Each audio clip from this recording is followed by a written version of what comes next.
Kitchen. இந்த வீடியோவில் ration அரிசியை வச்சு ஒரு டேஸ்டியான ஆப்பம் எப்படி செய்யுது அப்படின்னு தான் பார்க்க போகிறோம். வாங்க வீடியோக்குள்ளே போகலாம்.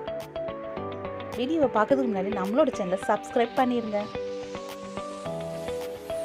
ஒரு ஆளாக்கு ரேஷன் பச்சரிசி எடுத்திருக்கேன். இதை நான் 4 மணி நேரமாக ஊற வச்சுருக்கேன். இது கூடவே ஒரு பிஞ்ச் வெந்தயமும் போட்டிருக்கேன். இது நல்லா ஊறிடுச்சு. இப்போ நான் இதை வாஷ் பண்ணிவிட்டு அரைக்க போகிறேன். நல்லா 3-4 தடவை இந்த அரிசியை நல்லா கழுவிக்கலாம். கிரைண்டரில் தான் அரைக்க போகிறேன். மிக்சியில் கூட அரைக்கலாம், பட் சீக்கிரம் ஹீட் ஆயிரும். அதனால நான் கிரைண்டரில் தான் அரைக்கிறேன். கொஞ்சமாக தண்ணி ஊற்றிருக்கேன். ஆப்பம் நல்லா சாஃப்டாக வரணும்னா நம்ம சேர்க்க வேண்டிய முக்கியமான ஒரு பொருள் இந்த சாதம் தாங்க. இது எல்லார் வீட்லேயுமே இருக்கும். மதியம் தான் சாப்பிட்ருக்கோம். அதை மிஞ்சின சாதத்தை நம்ம நைட்டுக்கு அரைக்கும் போது சேர்த்துக்கலாம். மூடி வச்சுக்கலாம், அரைக்கட்டும். நம்ம போட்ட சாதம் அரைஞ்சிருச்சான்னு பார்க்கலாம். அரைஞ்சிருச்சு, சாதம் சீக்கிரமே அரைஞ்சிரும்.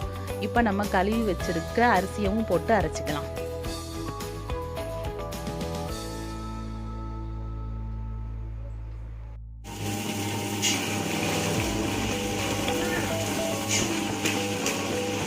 கழுவி வச்சிருக்க அரிசி எல்லாத்தையும் நம்ம போட்டாச்சு. இப்போ நம்ம ஒரு 1/4 கிளாஸ் அளவுக்கு தண்ணி ஊற்றினா போதும். ஏன்னா நம்ம ஆப்பத்துக்கு பாலெல்லாம் சேர்க்க வேண்டியது இருக்கும். அதனால அதிகமாக தண்ணி ஊற்றக்கூடாது.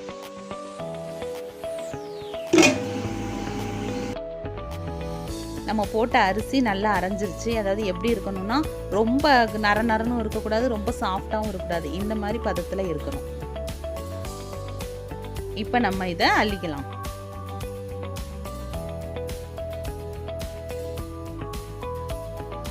மாவை நம்ம அள்ளிட்டோம். இப்போ நம்ம என்ன பண்ண போகிறோம்னா, ஒரு நாள் நைட்டு ஃபுல்லாக இதை அப்படியே வச்சிடணும். வச்சுட்டு அடுத்த நாள் காலையில் நான் காட்டுறேன் மாவை. பாருங்கள் எப்படி இருக்குன்னு.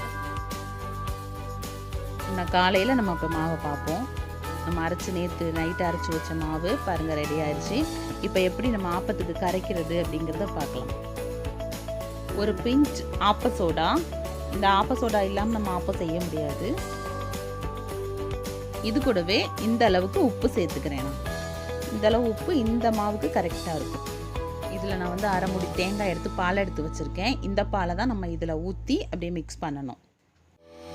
எல்லா பாலையும் உடனே நம்ம ஊற்றிடக்கூடாது. இந்த மாதிரி கொஞ்சம் கொஞ்சமாக ஊற்றி நம்ம கலக்கி விட்டுட்டு அந்த பதம் வர்ற வரைக்கும் ஊற்றணும். ஆப்பம் மாவை பொறுத்த வரைக்கும் திக்காக இருக்கக்கூடாது, தண்ணியாக தான் இருக்கணும். அப்போ தான் ஆப்பம் நல்லா சூப்பராக வரும். மாவை இந்த மாதிரி கரைச்சிக்கணும். இந்த பதத்தில் இருக்கணும். இப்போ ஆப்பச்சட்டியில் நம்ம இப்போ ஆப்பம் ஊற்ற போகிறோம். இந்த மாதிரி ஒரு கரண்டி மாவை ஊற்றிட்டு இப்படி ஒரு சுற்று, இப்படி ஒரு சுற்றினோன்னா நம்மளுக்கு ஆப்பம் வந்துடும். வேகிற வரைக்கும் நம்ம மூடி வச்சுக்கலாம். 2 மினிட்ஸ் ஆச்சு. ஆப்பம் ரெடி ஆயிடுச்சு. இப்போ நம்ம இந்த ஆப்பத்தை எடுத்துக்கலாம். நம்மளோட பால் ஆப்பம் ரெடி. இந்த வீடியோ உங்களுக்கு பிடிச்சிருக்குன்னு நினைக்கிறேன். லைக் பண்ணுங்கள், ஷேர் பண்ணுங்கள், உங்களோட கமெண்ட்டை எங்களுக்கு சொல்லுங்கள். மறக்காமல் சப்ஸ்கிரைப் பண்ணிடுங்க. தேங்க்ஸ் ஃபார் வாட்சிங்.